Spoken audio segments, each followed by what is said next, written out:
Hello everyone, thanks for tuning in to Talks with Tatyana. On today's episode, I will be talking with a few special guests about their small business in honor of it being National Women's Small Business Month.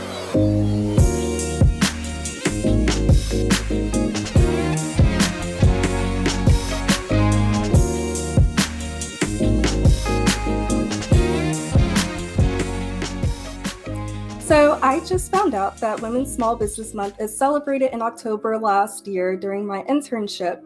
And my internship was working with a place that specialized in helping small businesses. So we had celebrated women in small business the whole month of October last year. And now that I have my own podcast, I thought it would be extremely important to highlight women in small business because there was one point in time where women didn't have the same freedoms, inequality to go out and work like men did, let alone own a business. So I think this month is very major. Women's Small Business Month is a time to recognize the achievements of female entrepreneurs, how far they've come, and the lasting impact they are creating. And just to give a few stats about women in small business, from business.com, they state that in 1972, women only owned 4.6% of all businesses in the United States, but by 2019, women owned 42% of all businesses, and women of color account for 50% of female business owners. There are nearly 13 million women-owned businesses in the United States, employing 9.4 million workers and generating revenue of $1.9 trillion. That truly just shows how far women have come. Women are making their way to the top despite living in a male-dominated working world. This hasn't stopped plenty of women around the world to immerse themselves in the business and entrepreneur industry, and many have become successful from it. And I'm very proud that we have a month to celebrate these dedicated and determined women. Now I would like to allow these phenomenal and extremely talented businesswomen to introduce themselves. Hello everyone, my name is Rickia Clark and I attend the University of Florida. I am a third-year health education and behavior major on a pre-med track, and I was born and raised in Miami, Florida. For about a year now, I've been building a business known as Honey Styles, where I specialize in all things wigs, closure, and frontal installs, and occasionally quick weaves. Hello, everyone. My name is Nicole Benton. I'm from Panama City, Florida. I've graduated from University of West Florida and Florida A&M University. I am the proud owner of Cole's Charming Creations, where you can find all of your customized crafts. Thank you, ladies, so much for being a part of today's show. So now I guess I will just dive right into the questions. So what inspired you to start your own small business? My small business started as a hobby, and it was not, I won't say that I was inspired by anything, but to be honest, my crafting business started because of a breakup. So thanks to him. I love that. So my small business also kind of similar. I was not necessarily inspired. It kind of developed because of the lack of hairstylists right here in Gainesville, Florida. I'm from Miami, where there are a plethora of people who know how to do hair and do it well. And so when I came here and we lacked that, I was like, oh, I don't know. Yes. Yeah, I was very glad to find your hair business while in Gainesville because I was like, yeah, I couldn't find anybody before you, so yes, thank you for your business. How did you get started? Like, what was your first step in starting your business? So I'll take this one first. For me, it was learning how to braid. So I had no previous aspirations of being a hairstylist. So that means that I knew how to do nothing in regards to hair. So my first step was definitely learning how to braid, and then taking it from there. So for me, the first step was trying to determine how to use the machine. and with me, it started as a hobby just to, be distracted. So I never wanted to open the box. I thought my mom was just wasting my time by saying, start crafting. Mm-hmm. So yeah, learning how to use the machine. That is great. And I am so glad that both of you guys went out your way to do that, because I have like worked with both of you or been both of y'all's clients, and y'all do amazing work. Oh, thank you. What education or experience did you have that prepared you to start your small business?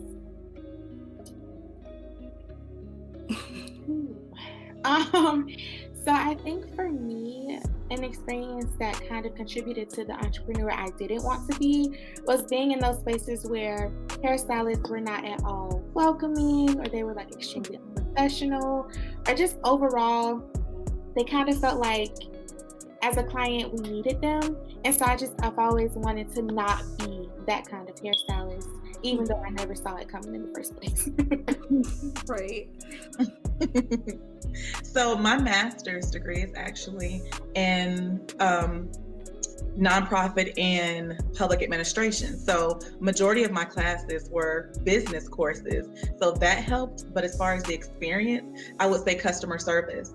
As a teenager and young adult, I worked in customer service. So for me, I take pride in making sure that the quality of service is number one before it comes to, receiving a payment or, starting the craft. So as long as customer service is taken care of, I think everything else falls in place. Yes, customer service is everything. What does your creative process look like? So for me, like hours and hours of preparation is what it looks like, because I do wig installs. That takes a lot of customizing the lace so that it looks more natural and less wiggy. These days everyone wants a scalp look, so that takes hours to achieve. After that hour-long process, actually applying the frontal, applying the wig actually takes a few hours. So overall, it just looks like hours. It looks like hours of enhancing someone's beauty, ultimately. That's funny. So for me, it is finding the right music in the beginning. So I like to craft to old school R&B. So anywhere from 70s to 90s. So once I have my music going and I have, all my vinyl and everything laid out, I'm already organized. I know what I'm doing. I have my orders listed. I'm good to go. Just turn that music on. And like you said, when it comes to the process, yeah, I'm in my craft room for hours. Oh, wow. Yeah, dedication for sure. But definitely, I know both of you put your customers first, so that's very inspiring. So, and then what would you consider to be your target audience?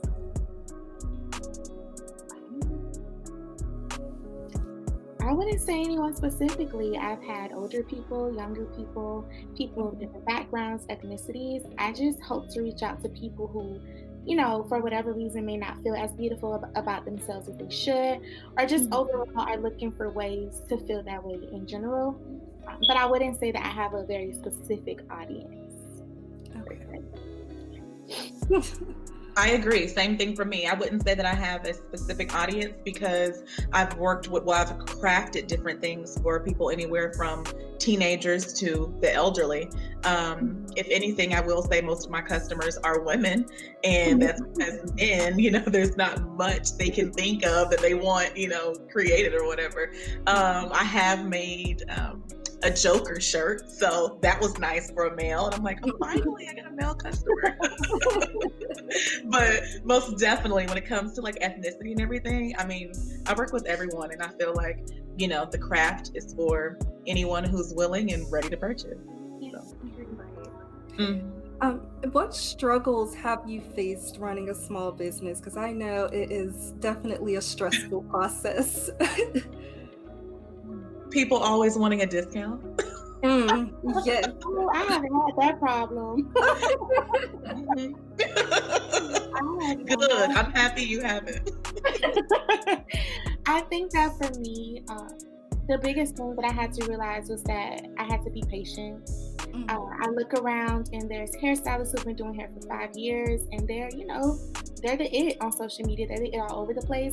And to actually have to be in the process of growing while seeing those things, I think was a struggle for me at first, until I realized that the only way that I would get better is by actually practicing and having that hands-on experience. I remember watching YouTube videos thinking that I would just like wake up and know how to do hair like that. And then I realized, no, I have to do it. Like YouTube could only tell me what I needed to do, and it couldn't teach me. Right.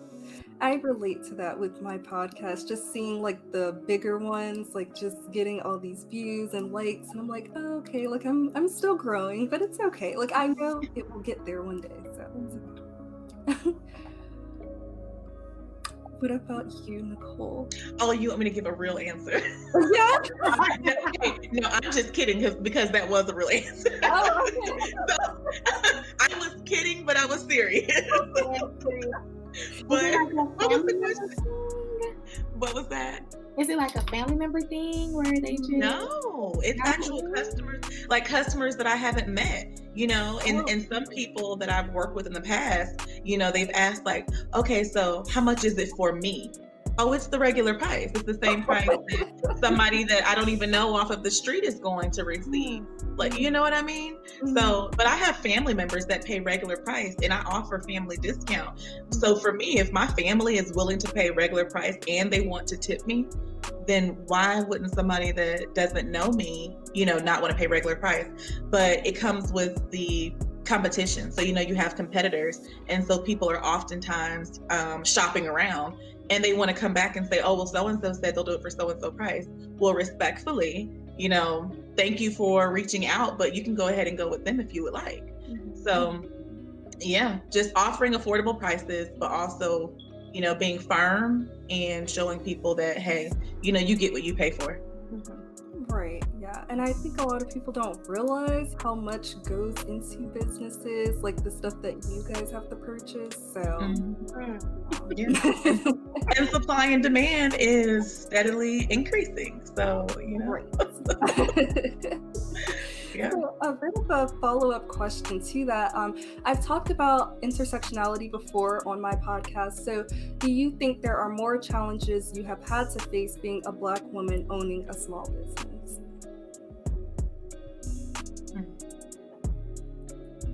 I think that it's more challenging regardless of whether we own a small business or we're going to school. It just always seems 10 times harder for a Black woman. Hence the fact that we're Black and women. Two very important aspects of intersectionality. And for me, I think that it's even bigger than owning a small business. Just in general, there's never a time where I feel like I've completely accomplished something, or like I won it all, because there's always different things kind of making me feel some type of way. But ultimately I think that the important thing is just to remember why you started pursuing what you're doing in the first place, and then reminding yourself of your why. Very well said, and I agree with you. I think already we have two strikes against us. We're Black and we're women. I would definitely say that if anything, I don't think people understand that when you're a small business owner, when someone, like for you, when someone books an appointment, I'm sure in your head you're doing a cartwheel because it's another customer. You know what I mean? It's another client that you have. For me, every time people find me through social media, I'm like, oh, how exciting. It's a real human doing a real cartwheel. So for me, I think it's the challenge that I face is more so people being willing to go and purchase things offline and pay full price and pay $10 or $15 for rush delivery. But when it comes to me, they don't want to do that, but they want a product within 2 days, if that makes sense. Yes, I feel that, yes. And then also, speaking of challenges, has your business changed since the coronavirus pandemic came along?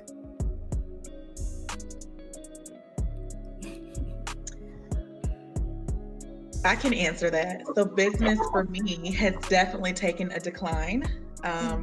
So last year around this time, I was really busy. But now this year it's been Yeah, it's been pretty slow, but I will say because I've partnered with someone for a different craft, that's pretty steady, but it's still not the same that my business was last year around this time. So it's definitely hurt the business. So for me, when coronavirus kind of happens, I was actually in the transition of moving into an actual salon. So I wouldn't have started doing hair technically until maybe a little while after. So I wouldn't say that it affected me in that way. What's interesting though is that after coronavirus kind of died down, business kind of went up. I was like, oh snap, maybe corona was not so great, but that could happen. People miss getting their hair done. Yeah, definitely, because a lot of us looked rough during quarantine. It was time. Yeah. Oh yeah. I definitely think that's why business died down, is because people were like, well, I have nowhere to wear this customized shirt to. Yeah,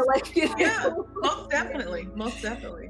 And I understand it, which is why I'm just like, hey, it's okay. And it gives me time to reflect and say, okay, how do I want to expand my business and whatever else. So if anything, it allows me the time to think, and it also allows me, just the time to figure out, marketing and whatever else. So it's completely fine. It's always an experience to grow. Yes. How do you handle and manage through all of this adversity that you have to endure?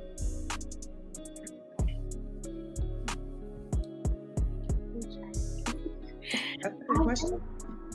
I think for me, my most genuine response is to kind of take it head on. Like at that moment, whatever is dealt with, I mean, of course, it's always professionally and it's respectfully, but I think that I don't have a specific way to deal with adversity. I think it just kind of deals with, or depends on whatever that situation may look like, and the best way that I know fit to handle that accordingly while still thinking about who I am and what my brand represents. Right. Very well said. I think for me, it's just on a situational basis. It depends on what's going on, and then I determine, how to handle it. But it's definitely always, chin up, and like she mentioned earlier, remember the why. So. Yes. And one thing that one of my roommates says that I feel like works for a lot of situations, just like a mindset of just upwards and onwards. Like, it happened and you just have to move on. So it's hard sometimes, but you have to move on from the past. I'm done for sure. What does a typical workday look like for you in your small business, and what motivates you on a day-to-day basis to keep going? So I typically take no more than 3 clients a day, and that's because hairstyles take at least 3 hours a piece. So I'm also a student at UF, so I'm always trying to balance my time. There was a second part of the question you asked. I'm sorry, I forgot it. Yeah, what motivates you? What motivates me? Yes. I think that the consistent smiles that I see after I do hair is I'm like, oh my God, you really like it? I'm like, oh my God. And they be like, yeah, I'm the cutest. And I just be like, why? So I think that's what keeps me coming back, because I'm not going to lie. I get really exhausted, and because it was so unexpected, I just be like, I'm pre-med. Where I really need to be is probably somewhere doing that. So seeing those smiles really keeps me there, to be honest. So with me being an educator, I look forward to coming home and crafting. So for me, the day is, smiling as if somebody could see me. But I mean, I'm in my happy place. I'm in my zone when I'm crafting. And then what keeps me motivated and keeps me going is when the customers send me pictures, and they're like, hey, look at me in my shirt. I have some regular customers that are always sending me selfies, and so it's funny. Or they'll send me, different pictures when they order group shirts or whatever. Or just when customers just send you that friendly text and they say, hey, I love my shirts, or hey, the person that I ordered this gift for, they are so in love, or or they'll even send me sometimes short videos of somebody opening, one of my gifts. And so it's definitely rewarding. It's rewarding. I love it.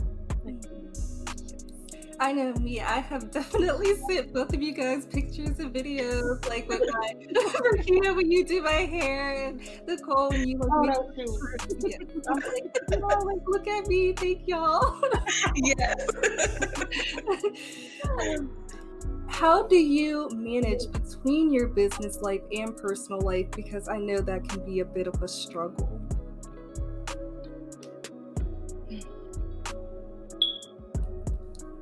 I just have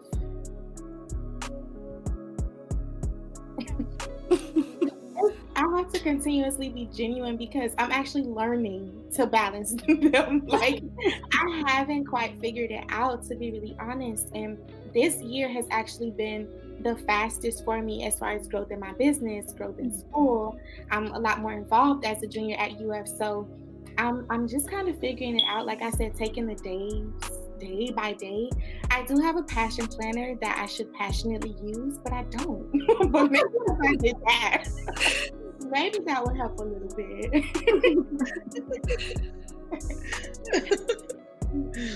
So for me in the beginning, there really wasn't a balance. It was just crafting. I would receive large orders and I would just tell people like, oh, I can't hang out, I can't do anything. And it even came to the point where I realized, okay, you're not making time for you, outside of your business. So now, as you said, I am still learning because, even this week I received a lot of orders and I had things I needed to ship. And I'm like, well, I want to go to dinner, but, so it's every day it's something new, so you're trying to reflect, you're trying to, improve. So it's just, every day, I'm able to improve, but it's hard at times to balance the business and the personal life. It is. So I definitely feel the whole planner thing. I really try. I have tried though to do a calendar on my phone. Like if I think of something, I'll just put it in my calendar and be like, get the notification, because me physically writing stuff down does nothing. It helps for what you're doing. Hey, like you said, I have a calendar of the work, but it doesn't help a personal life.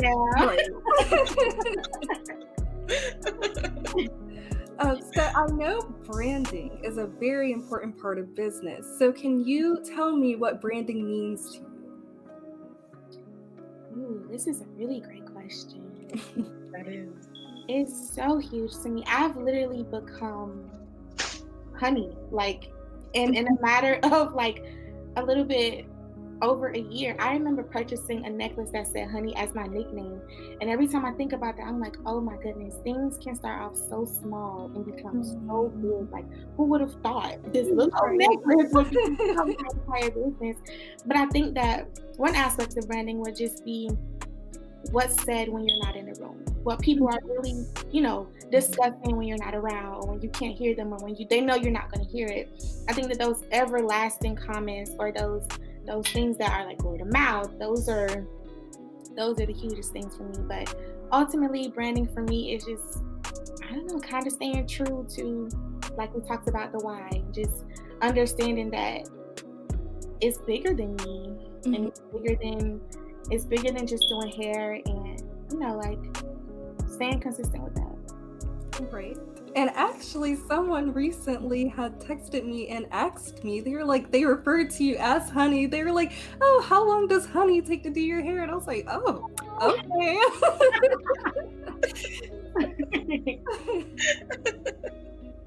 Look, I'm so busy listening to you all. Can you repeat the question? I was so in tune. Look, I was so in tune listening to honey. I know that my answer was very similar to yours because I read over all of this before. But I was so in tune, like I'm like, oh yeah, I'm the same way, and I forgot what the question was. So I know branding is a very important part of a business. So can you tell me what branding means to you? Yes. So thank you. So for me, it's pretty much, I feel like both of us are kind of spot on when it comes to our businesses, even though they're different. So for me, it goes back to customer service and then word of mouth. Just making sure that the customers have positive things to say when they're referring your business, and then making sure that they're pleased. So customer service is definitely my number one. And the other would definitely be word of mouth, making sure that they're happy and that they have, positive things to say to the next person. Right. Yes. And then what is the most difficult thing about building a brand and business from scratch? I would say trying to figure out what makes you different or sets you apart from everybody who's doing the same thing as you. There are so many talented people out here. Talented. And I think that I'm not a competitive person at all, and I don't often compare myself to others. But when you're an entrepreneur, there are some aspects of comparing and competition that, ends up being in the mix. But I think that just all of those really is just it just is what it is. Oh my goodness, yeah.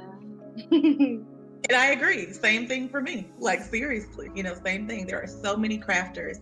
And then especially with me being an educator, I feel like almost every educator has, a crafting machine of some sort, and they're doing something, even if it's just their classrooms or just, small things for, people that they know. So many people do it. And I feel like, just if anything, affordable pricing, and making sure that I don't cheat myself as well, because at the end of the day, I still own a business. Yeah. And I have to collect. So yeah.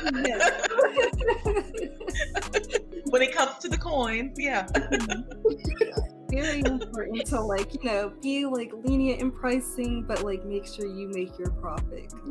Yeah, most definitely. And then I understand, I'm in Tallahassee, so the average person here makes probably between 30 and 40, if that.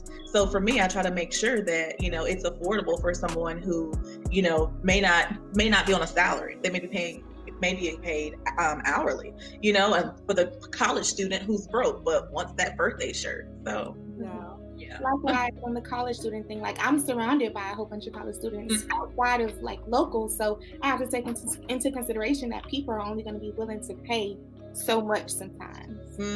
Exactly. And then branding and marketing kind of go hand in hand together. So how have you marketed for your business? So I've done this in a few ways. I do own a social media page, Instagram. One, I'm really big on aesthetics. So I just feel like everything should look cohesive. My colors are black, yellow, and white, hence the honey thing going on. I have a backdrop. I'm just so my Instagram needs to look a certain way. On top of that, when I marked 6 months in doing hair, I did a photo shoot. And it not only highlighted my business, but the beauty and the different shades of Black women. So that was a way that I ended up getting my marketing out there. And that actually kind of took off. They were like, wow, this is amazing. And I'm like, love you ladies in yellow. Love you. I love it. I'm all here for it. I love it. So for me, it's just been social media. It's been, Instagram and Facebook, and then majority of it has just come from word of mouth, seriously. And like I said, it really was just something that started as a hobby, as a distraction, that ended up being, becoming a small business. And I think I'm still in that phase of, is this really real? So I'm starting to do a few other things. I have some things in the works to market myself as well. So stay tuned.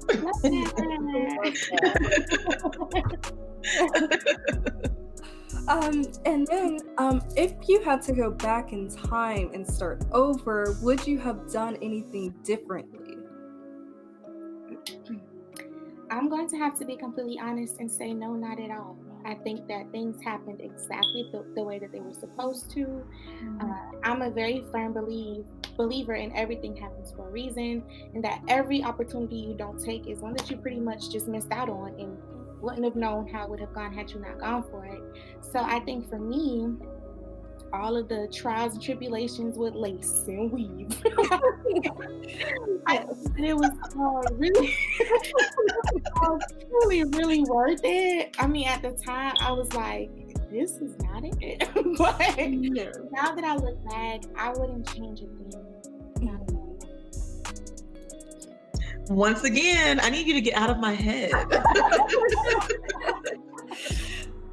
This is a good thing, though. That means she chose the right people for the project.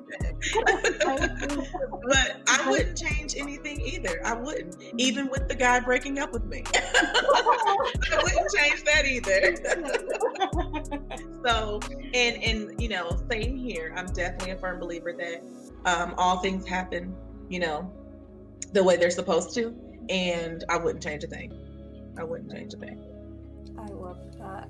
And so then, as like a follow-up question to that, are there any regrets that you have made in your small business that you maybe wish you didn't do?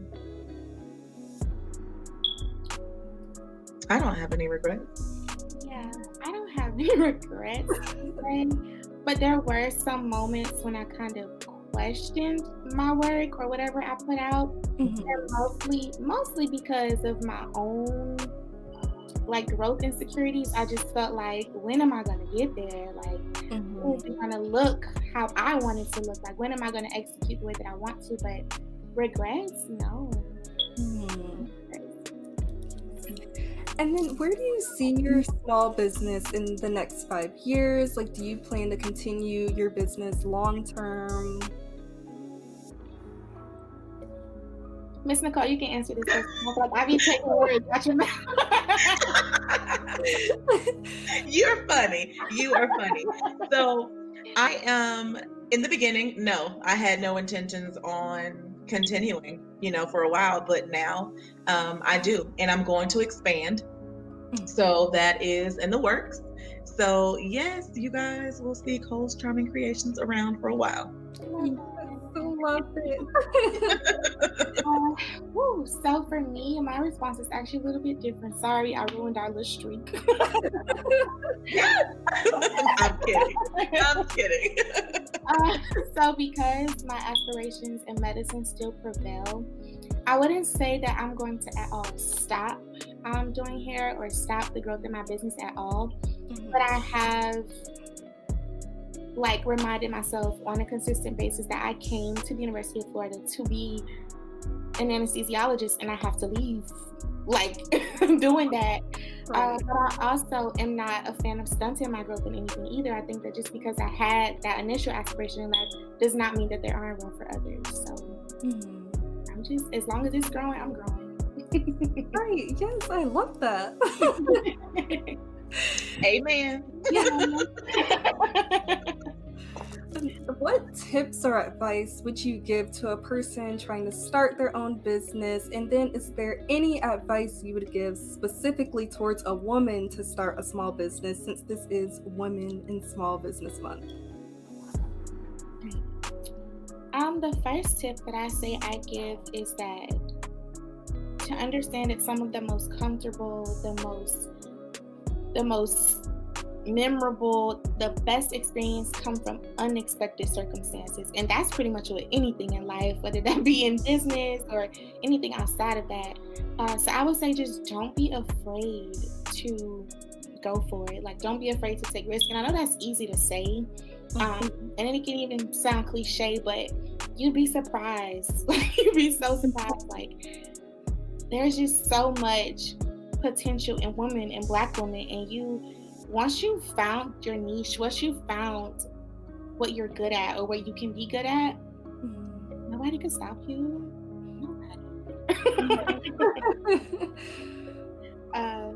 Okay. I would say dream big.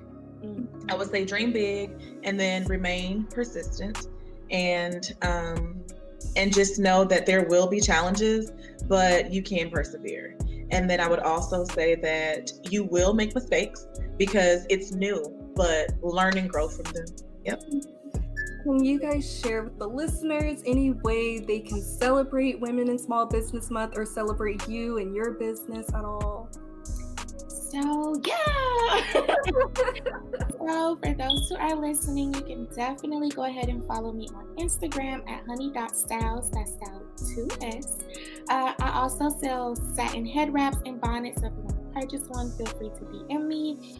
If you're in Gainesville, if you're anywhere, if you would like to travel, I'd love that. And come get your hair done, that'd be great. That would be great, but we can't forget about Miss Nicole. So go ahead and tell them, because I'm on whatever you about to say, I'm on it. Thank you so much, Eddie. So please follow Cole's Charming Creations on Instagram or Facebook. And Cole's is spelled Coles. That is short for Nicole. And if you need anything from t-shirts, tumblers, wall decor, whatever it is, even if you don't support my small business, please support a small business this month, because when I made the statement earlier that a human actually does a cartwheel, it's true. You know, we really are excited when people, what should I say? Purchase and encourage and uplift us. You know, we have tried to uplift women through this podcast, but at the same time, we need people to keep us encouraged as well. So most definitely. So now into the Heart to Heart segment. The Motivation Monday quote of the week was, "The way I see it, if you want the rainbow, you gotta put up with the rain."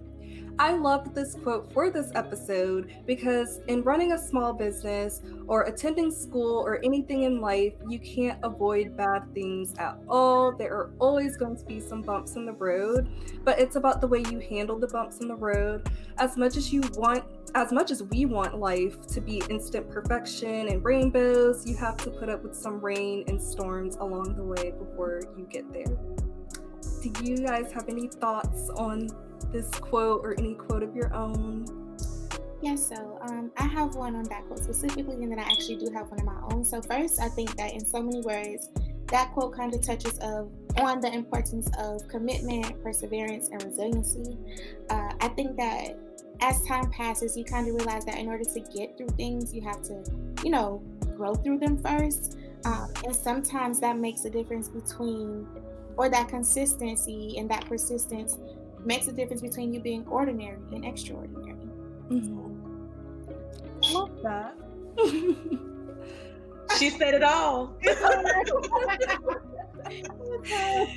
She wrapped it up for the both of us.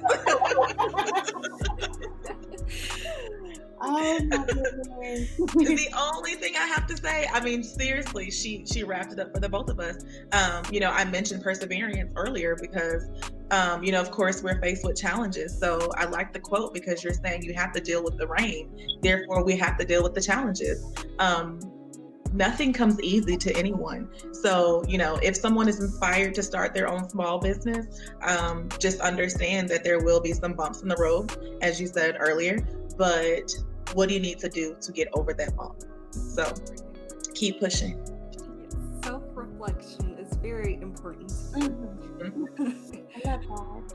So my mom actually said this to me a little while ago. I recently started a YouTube channel, and I was really indecisive about it just because I didn't want to add something else I had to be responsible for to my plate.